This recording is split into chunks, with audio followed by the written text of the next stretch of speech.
Time भी हो जाएगा। चलिए तो, हाँ हाँ ठीक है, 30 मिनट करेंगे। आइए, तो देखिए बौद्ध धर्म, और सबसे पहले बौद्ध धर्म से क्वेश्चन बताए थे कि बौद्ध धर्म का शुरुआत हुआ था 6ठी शताब्दी ईसा पूर्व में।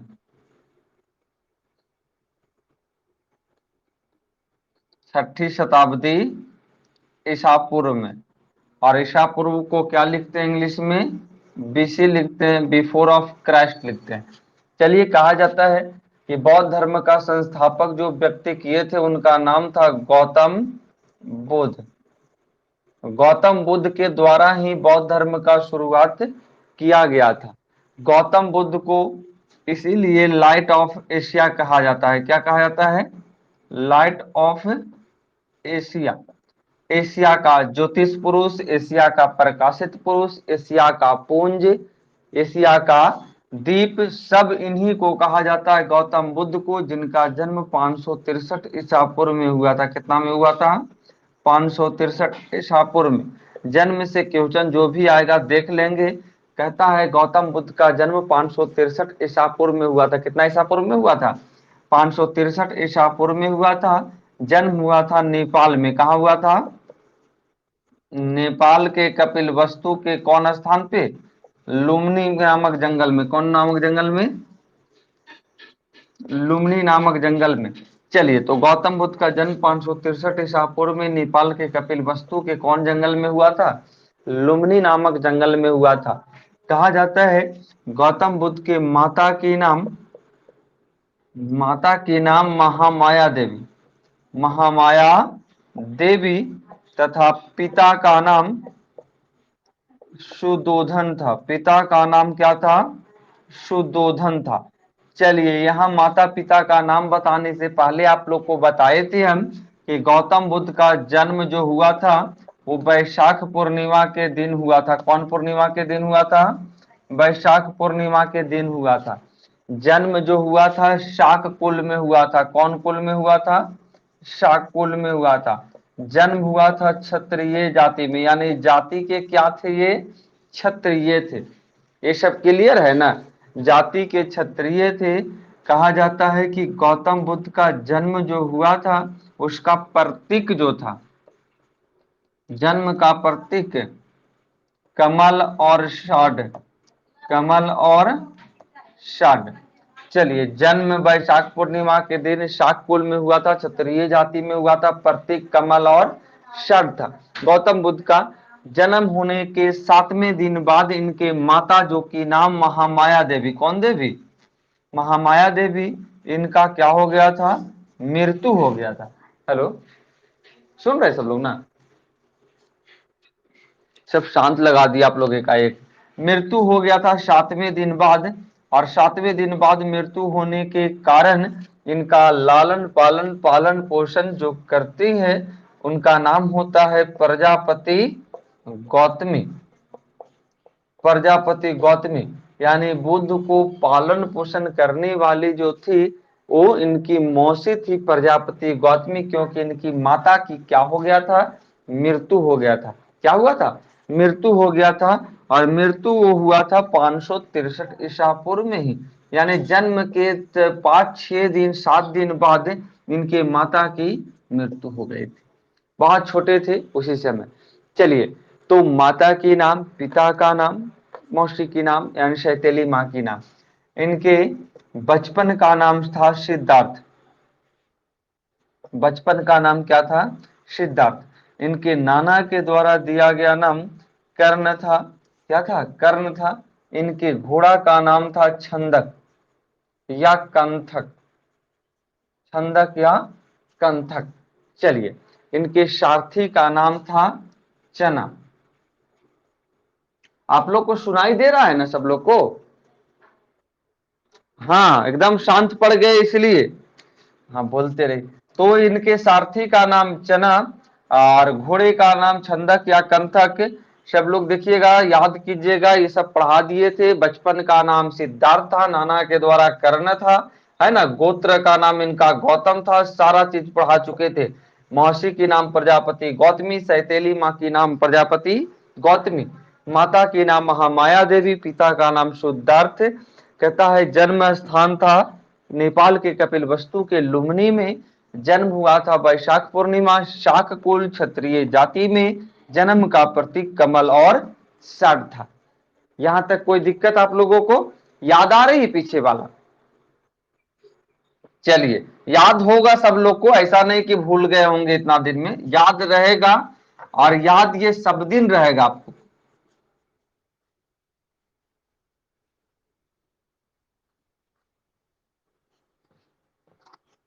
चलिए, इस स्टेप के बाद आप लोग को बताए थे कि गौतम बुद्ध का विवाह हुआ था। क्या हुआ था? विवाह हुआ था। चलिए, विवाह जो हुआ था 16 वर्ष की अवस्था में हुआ था। कितनी वर्ष की अवस्था में? 16 वर्ष की अवस्था। 16 वर्ष की अवस्था में हुआ था। और ये 16 वर्ष कुछ नहीं करना है। जन्म हुआ था 500 कितना में? 63 ईसा पूर्व में। इसी में से बोले थे 16 वर्ष घटा देंगे, आ जाएगा 500 कितना? 47 ईसा पूर्व। और 547 ईसा पूर्व में ही इनका क्या हुआ था? विवाह हुआ था। क्या हुआ था? विवाह हुआ था। जब विवाह हुआ था तो विवाह किसके साथ हुआ था? तो यशोधरा नामक राजकुमारी के साथ। यानी इनकी पत्नी की नाम क्या थी? यशोधरा। कहता इनका एक पुत्र भी हुआ था जिसका नाम था राहुल। क्या नाम था? राहुल। यानी गौतम बुद्ध का पुत्र का नाम राहुल, पत्नी की नाम यशोधरा। विवाह हुआ 16 वर्ष की अवस्था में 547 ईसा पूर्व में। चलिए, विवाह तक भी स्टेप आप लोग को पढ़ लिए थे सारा चीज। इसके बाद कहा जाता है कि गौतम बुद्ध का जीवन काल धीरे धीरे आगे बढ़ता है। और आगे बढ़ते बढ़ते होता क्या है कि एक घटना होती है। गौतम बुद्ध 29 वर्ष की अवस्था में, 29 वर्ष से पहले आप लोग को बताए थे कि गौतम बुद्ध को सैर करवाने के लिए पूरे अपने राज्य ले जाया गया था। और जब सैर करवाने के लिए ले जाया गया था तो 4 दृश्यों पर इन्होंने गौर किया था। कितने दृश्यों पर गौर किया था? 4 दृश्यों पर। सबसे पहले एक दृश्य देखे थे, एक बूढ़ा व्यक्ति। कौन व्यक्ति? एक बूढ़ा व्यक्ति। कौन व्यक्ति? एक बूढ़ा व्यक्ति। दूसरे में एक बीमार व्यक्ति। तीसरा में एक बीमार व्यक्ति, एक अर्थी, और एक सन्यासी। ऊपर नीचे हो सकता है, कोई दिक्कत नहीं है। चलिए, तो 4 दृश्य को देखे थे जिसमें से इन्होंने देखा कि पूरी दुनिया में मोह माया से भरा हुआ है। एक सन्यासी ही जीवन है जो अच्छा है, सारे दुनिया से अलग है। इसीलिए ये अपने जीवन सन्यासी बिताने के लिए यहाँ से ठान लेते हैं। क्या बिताने के लिए ठान लेते हैं? सन्यासी। और सन्यासी जीवन को बिताने के लिए ठान कर ये कितने वर्ष की अवस्था में? तो 29 वर्ष की अवस्था में। लाल से दिख रहा है, देखिए तो, लाल से पता चल रहा है ना? ब्लैक लगता है मार्कर। चलिए ठीक है। तो 29 वर्ष की अवस्था में क्या होता है कि अपने घर को छोड़ देते हैं, गृह को त्याग देते हैं। गृह त्याग, यानी गृह त्याग की यहाँ पर एक घटना होती है। और गृह त्याग की घटना को यहाँ पर कहा जाता है महाभिनिष्क्रमण। महाभिनिष्क्रमण। महाभिनिष्क्रमण। चलिए, यहाँ कहानी क्या होता है कि गौतम बुद्ध 29 वर्ष की अवस्था में फिर से 563 में घटा देंगे। और 563 में 29 वर्ष घटाएंगे तो आ जाएगा 534 ईसा पूर्व। 534 ईसा पूर्व में होता क्या है कि गौतम बुद्ध, 534 ईसा पूर्व में क्या होता है? गौतम बुद्ध अपने घर को त्यागने की कोशिश करते हैं। क्या करने की कोशिश करते हैं? त्यागने की कोशिश करते हैं। कौन? गौतम बुद्ध। एक मिनट।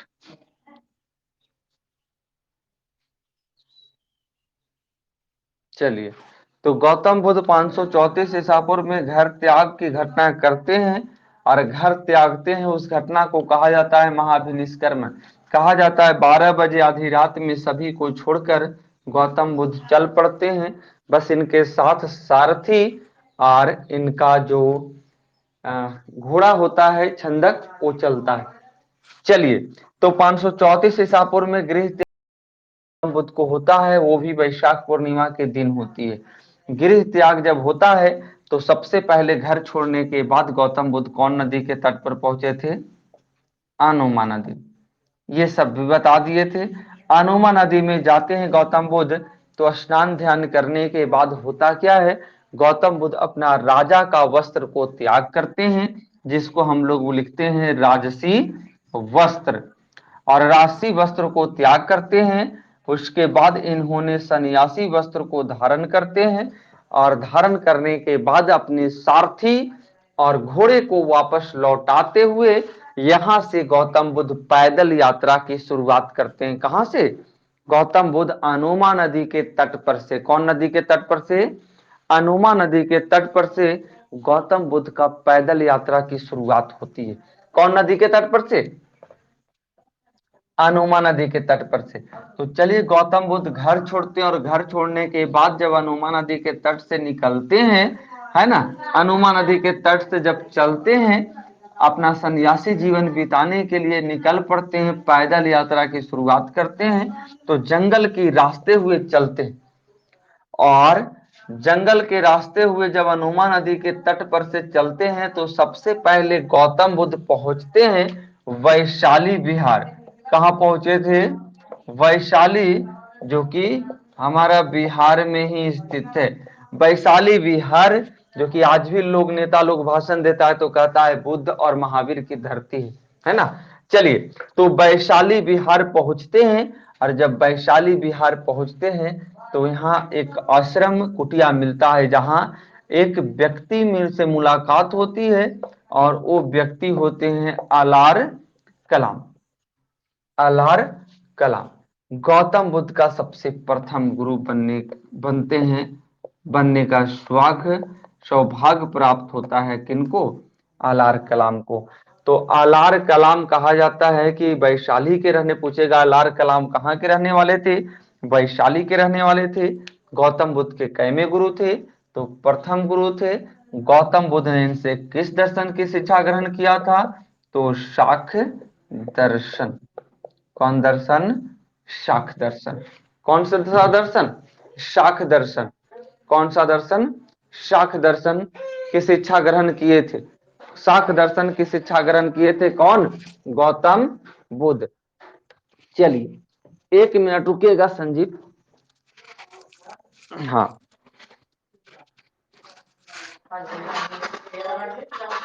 तुरंत स्टार्ट कर।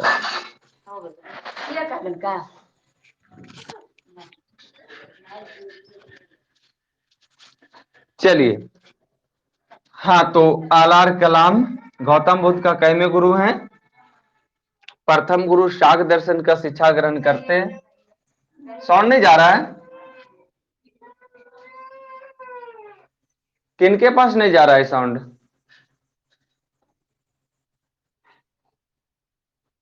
देख लीजिए।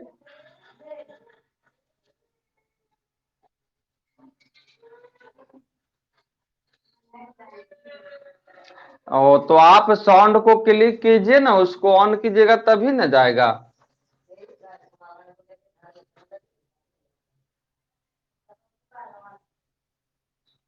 चलिए, हो जाएगा। हाँ, ठीक है। तो प्रथम गुरु होते हैं अलार कलाम। यहाँ से गौतम बुद्ध, फिर से क्या होता है, गौतम बुद्ध निकल पड़ते हैं। इनका मंशा कुछ और होती है, और यहीं से नहीं पूरा होता है। गौतम बुद्ध यहाँ से निकल जाते हैं, और गौतम बुद्ध निकलने के बाद राजगृह पहुंच जाते हैं। राजगृह, चलिए ना, राजगृह, जिसको नाम था उस समय गृह व्रज, है ना। राजगृह, जो राजगीर है, गृह व्रज पहुंचते हैं। और यहाँ पहुंचते हैं तो एक गुफा में विश्राम करने का काम करते हैं। कुटिया ही होता है, जिसका नाम था सप्तकर्णी नामक गुफा। कौन गुफा? हाँ, सप्तकर्णी।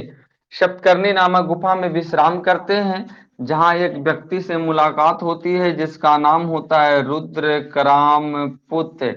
रुद्रक्रामपुत्र, जो गौतम बुद्ध का दूसरा गुरु होते हैं। कैमा गुरु होते हैं? दूसरा गुरु होते हैं। कहा जाता है गौतम बुद्ध का दूसरे गुरु रुद्रक्राम, जो कहाँ के रहने वाले थे, राजगृह के रहने वाले थे। और राजगृह के रहने वाले थे तो इनसे शिक्षा लिए थे इन्होंने उपनिषद का। अगर कभी पूछे कि किस चीज का शिक्षा लिए थे, तो उपनिषद का शिक्षा लिए थे। किस चीज का? उपनिषद का। चलिए इसके बाद हम लोग चलते हैं। कहा जाता है कि गौतम बुद्ध यहाँ से चलने के बाद चले आते हैं कहाँ? बोध गया, जो कि उरुगवेला के जंगल में। कौन जंगल में? उरुगवेला के जंगल में। कौन जंगल में? उरुगवेला के जंगल में, जिसका आज नाम क्या है? बोध गया है। चलिए ये सब भी हो गया था।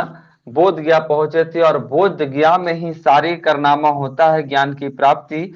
लेकिन यहाँ आते आते इनके साथ कितने साथी आ गए थे? 5 साथी आ गए थे। कितने साथी आए थे? 5 साथियों के साथ गौतम बुद्ध कहाँ पहुंचते हैं? उरुगवेला के जंगल में। उरुगवेला के जंगल में 5 साथी के साथ जब पहुंचे थे तो गौतम बुद्ध यहाँ समाधि ग्रहण किए। क्या ग्रहण किए? समाधि ग्रहण किए। समाधि का मतलब आप लोग को बताए थे कि बैठे थे। हाँ बोलिए, कुछ कुछ। हाँ, नहीं नहीं, वो स्मृति होता है, उसको समाधि नहीं। समाधि का मतलब बैठाना होता है। वो स्मृति जो बैठाते हैं ना हम लोग, समाधि जो आज। हाँ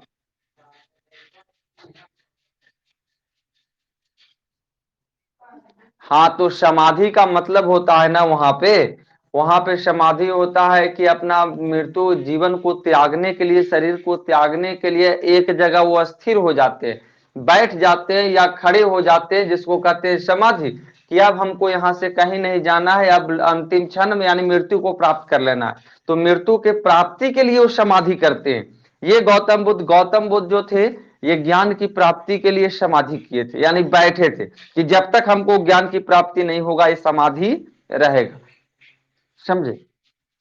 हाँ हाँ, समाधि मतलब अस्थिर बैठ जाना। क्या? हाँ जी, भूखे प्यासे नहीं तका, वहां खाना बन रहा था, मिठाई।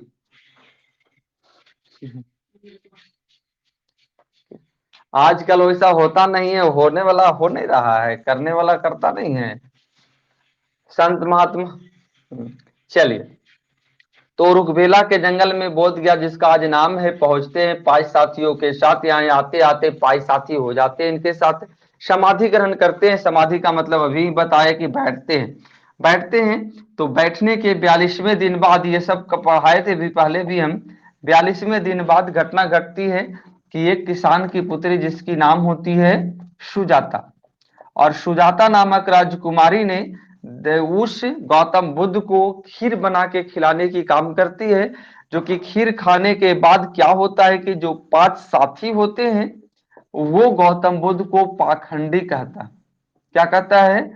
पाखंडी, की आप साधु के नाम पर ढोंगी है, पाखंडी है, झूठा है, और साथ छोड़कर कि आपके साथ रहने से कोई फायदा नहीं है, सब भंग हो जाएगा।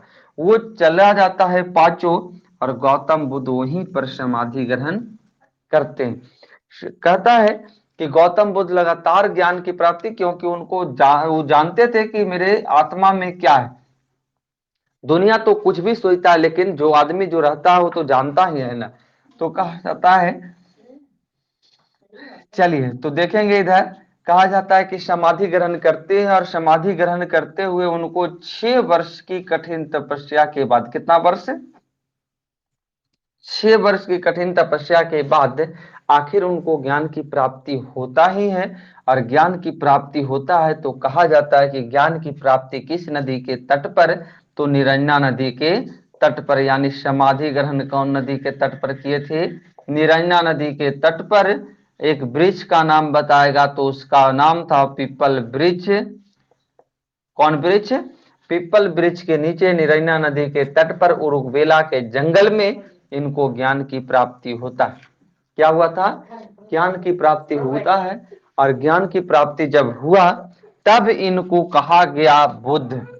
क्या कहा गया? बुद्ध। बुद्ध कहा गया। क्या कहा गया? बुद्ध। और इन जब बुद्ध ये कहलाए तो बुद्ध का अर्थ होता है ज्ञानी पुरुष। क्या होता है? ज्ञानी पुरुष। जब इनको बुद्ध कहा गया तभी इनके नाम पर इस पीपल वृक्ष को बोधि वृक्ष कहा गया।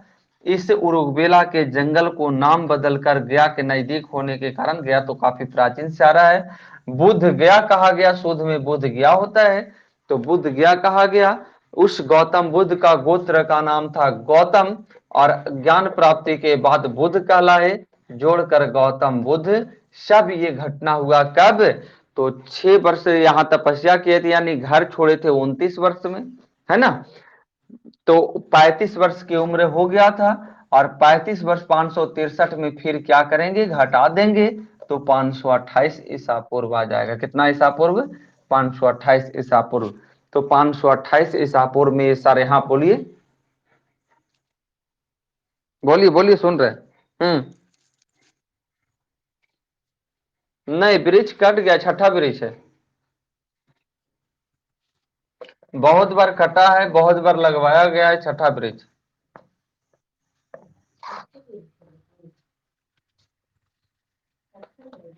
हम्म।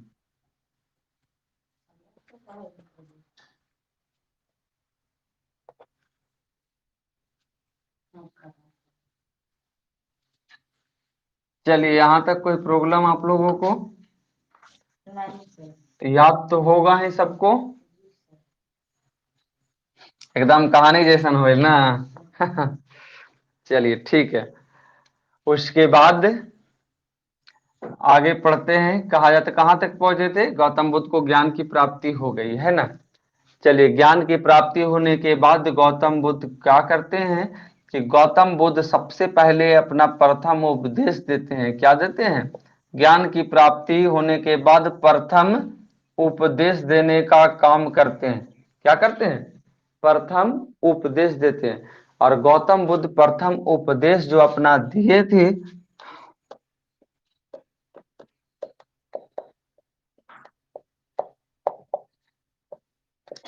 कौन फोन से बात कर रहे हैं जी?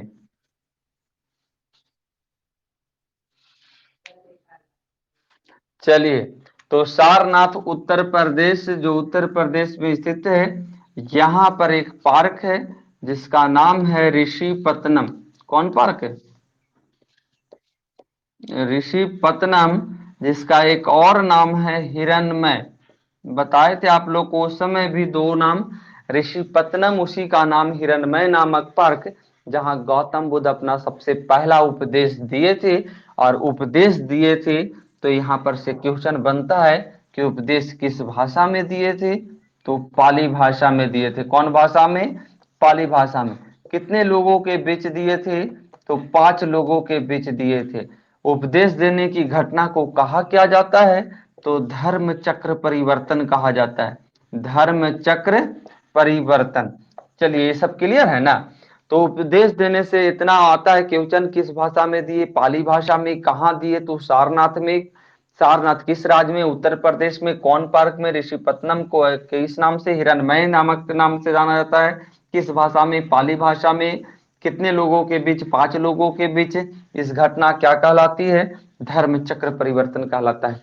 यहाँ के बाद हम बताए थे आप लोग को कि गौतम बुद्ध अपना जब प्रथम उपदेश देते हैं, तो प्रथम उपदेश देने के बाद इसमें से 5 में से सबसे पहले अपनाने वाला बौद्ध धर्म जो था, वो अष्टजगी था। कौन था? अष्टजगी। कहता है सबसे जो प्रिय शिष्य था, तो सबसे प्रिय शिष्य था वो आनंद था। सबसे प्रिय शिष्य कौन था? आनंद था। सबसे प्रिय शिष्य कौन था? आनंद था। सबसे प्रिय शिष्य आनंद सबसे पहले अपनाने वाला अष्टजगी था। और यहीं पर आप लोग को बताए थे कि पूर्व में बौद्ध धर्म में महिलाओं का प्रवेश नहीं था। बौद्ध धर्म में महिलाओं का प्रवेश नहीं था। ब्लैक वाला थोड़ा कम दिखने लगा, रेड वाला दिख रहा है, देखिए तो। रेड वाला दिख रहा है ना जी? रेड वाला अभी कुछ लिखे नहीं है, देखिए तो। लाइनिंग दिख रहा है? उतना तो दिख रहा है हमको तो। अच्छा, कम दिख रहा है।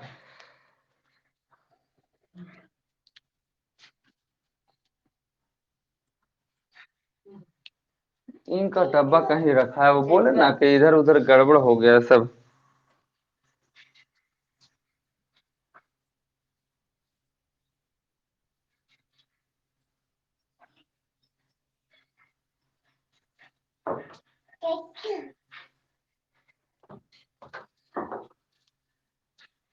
चलिए, तो हम लोग पहुंच गए थे कहाँ? चलिए, यानी कि सबसे पहले महिलाओं का प्रवेश नहीं था, है ना? हेलो। महिलाओं का प्रवेश वर्जित था। और महिलाओं का जब प्रवेश वर्जित था, तो आनंद के कहने पर ही बौद्ध धर्म में महिलाओं का प्रवेश दिया गया था। किनके कहने पर? आनंद के कहने पर। किनके कहने पर? आनंद के कहने पर महिलाओं का प्रवेश दिया गया था। किनको प्रवेश दिया गया था? महिलाओं का प्रवेश दिया गया था। चलिए, तो यहां से आगे क्वेश्चन बढ़ाए थे कि गौतम बुद्ध यहाँ के बाद अपना उपदेश देने का काम करते हैं, और सबसे ज्यादा उपदेश जो देते हैं वो श्रावस्ती में दिए थे। कहाँ दिए थे? श्रावस्ती में। और श्रावस्ती कहाँ? तो कौशल राज्य की राजधानी, कौशल राज्य की राजधानी श्रावस्ती में दिए थे, जहां की राजा प्रसेनजीत थे। कौन थे? प्रसेनजीत थे। चलिए, यहाँ के बाद कहा जाता है कि गौतम बुद्ध घूम घूम कर उपदेश देने का काम करते हैं, और गौतम बुद्ध अंतिम रूप से भोजन जो करते हैं पावापुरी के राजगृह में करते हैं। कहाँ करते हैं? पावापुरी राजगृह में चुंद नामक लोहार के घर करते हैं, जहां इनके भोजन में चुंद नामक लोहार ने सुअर का मांस मिला दिया था। चुंद नामक लोहार ने क्या मिला दिया था? सुअर का मांस मिला दिया था। सुअर का मांस मिलाने के कारण वो खाने के भोजन जो किए थे, तो उसके कारण गौतम बुद्ध के पूरे शरीर में विष की तरह फैल जाता है, जिसको कहा जाता है रक्त क्षार। यानी रक्त का मतलब खून और सार का मतलब सभी, सभी पूरे खून में इनको विष की तरह फैल जाता है, और वो बीमारी का नाम दिया जाता है रक्तसार, जिसको अतिसार भी कहते हैं। और इस बीमारी के कारण गौतम बुद्ध बीमार पड़ जाते हैं। अतिसार या रक्तसार।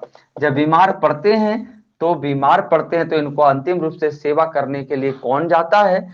तो उनका नाम होता है क्या?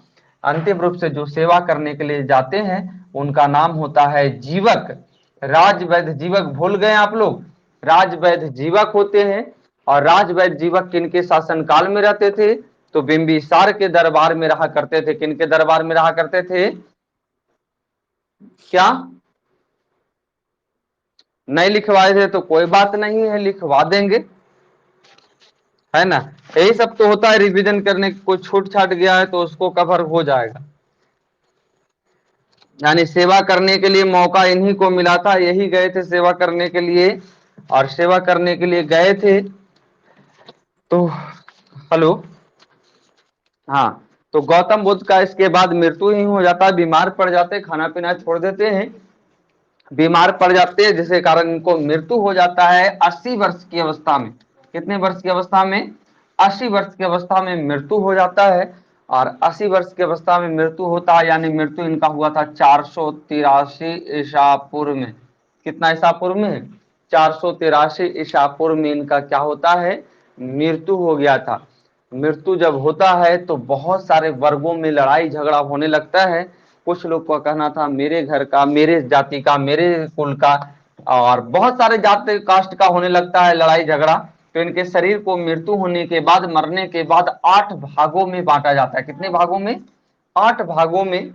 और 8 भागों पर दाह संस्कार किया जाता है। क्या किया जाता है? दाह संस्कार किया जाता है। और कहा जाता है कि मृत्यु जो इनका हुआ था कुशीनारा, कहां? कुशीनारा, देवरिया जिला, उत्तर प्रदेश में हुआ था। कहां हुआ था? देवरिया जिला, उत्तर प्रदेश में हुआ था। और यही सब बता के हम क्लास को ऑफ किए थे। देवरिया जिला उत्तर प्रदेश में हुआ था। जब मृत्यु हुआ था, तब मृत्यु का प्रतीक जो माना जाता है वो स्तूप माना जाता है, पद चिन्ह माना जाता है। मृत्यु की घटना को महापरिनिर्वाण कही गई थी, है ना? मठ मंदिर और स्तूप का संबंध बौद्ध धर्म से है। यही सब पढ़ा के हम लास्ट किए थे। लेकिन जो एक क्लास और बौद्ध धर्म लग गया, वो कल आपको करना पड़ेगा। कल भर बौद्ध धर्म आप लोग को चलेगा और कल पूरा का पूरा समाप्त हो जाएगा। ठीक है? तो आज तो बस इन्फॉर्म करने के लिए कि आज इतना दिन के बाद, लगता है 7-8 दिन, एक हफ्ता हो ही गया है ना। हाँ ठीक है, तो कल फिर 6 बजे तक रेडी रहिएगा आप लोग। ओके।